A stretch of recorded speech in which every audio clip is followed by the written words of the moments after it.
Welcome to the Beatles Talk Show, Welcome. February 4th. Here are some Beatle historical facts through the years. So what happened today?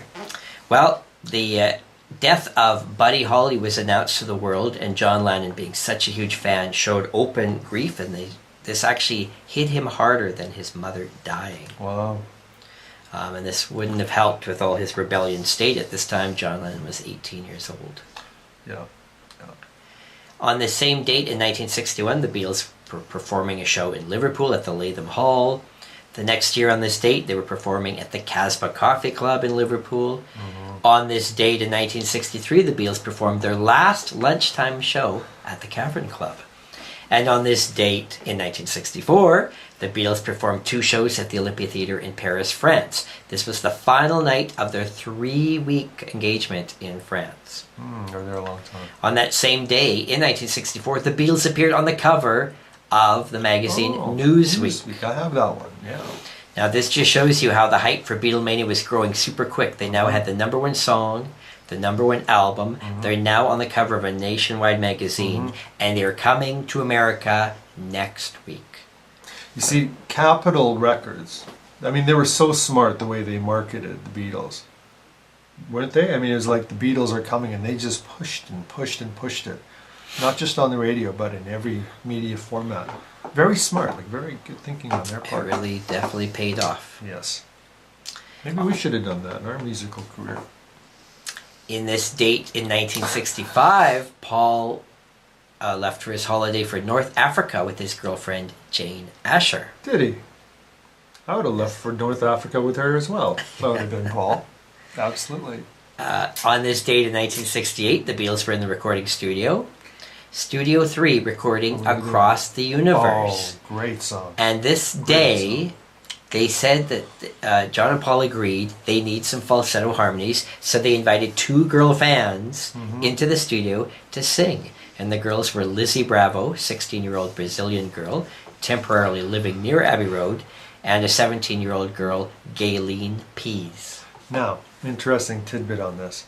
Well, of course you know what song we're talking about. Words are flowing out like endless rain into a paper cup. They written wild as they slip away across the universe. Well, the original version, which I have on record, was given to the World Wildlife Federation. And you can hear those harmonies on there. Not the Phil Spector version from Let It Be, but if you listen to the original album with the World Wildlife Federation. And I think they re-released it again, but it's like... Jackaroo Deva, oh, nothing's gonna change my... And this is where the harmony comes in. Ah, nothing's gonna change my world. Ah. You can hear those 2 girls singing. And I really enjoy that version. It's a better version. There's less clutter in it. It's really good. Yeah. Yeah. I had to throw that in. Yeah, good. Of course. On this date in 1969, Paul McCartney hired the law firm of Eastman and Eastman as general legal counsel for Apple. And yes, this was Linda Eastman's father's law firm, who he would go on to marry later on the same year. Didn't he want them to manage the band as well? Or Mr. Eastman? Is that correct? Rather than Alan Klein, is that right? Yep. I think that would have been a good move. The other guys should have listened to Paul. They're smart. The Eastmans were very smart, like the good business sense, obviously. Yep. So you were right, Paul. What can I say? On this date in 1971, Rolling Stone magazine published part 2 of their lengthy interview with John Lennon called Life with the Lions. And of course, it was later released in a book. Right. That's right. On this same day in 1972, U.S. Senator Strom Thurmond sent a secret memo to the U.S. Attorney General John Mitchell urging that John Lennon needs to be deported from the U.S. due to his political views and activism. Now, this is 72 we're talking about? Yeah. So this would be the start of the surveillance that they had on John Lennon.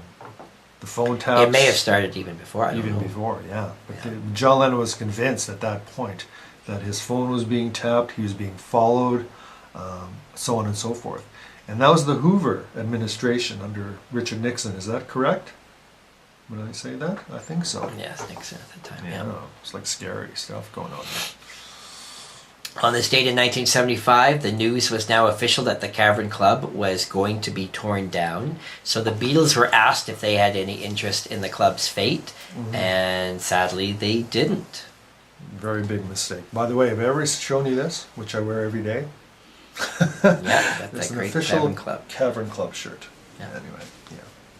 On this date in 1978, John and Yoko paid more than $178,000 for several acres of land in Delaware County, New York, where they planned to start a vacation retreat and wanted to raise cows. I remember that. And it's around that period they were even talking about purchasing land here in Western Canada. I don't know if you might have been too young to remember, but I remember that. Yep. And finally, on this date in 1986, Come Together is released as a promo video to promote the new John Lennon Live in New York City live album. Okay. So my dear friends, come back when you can.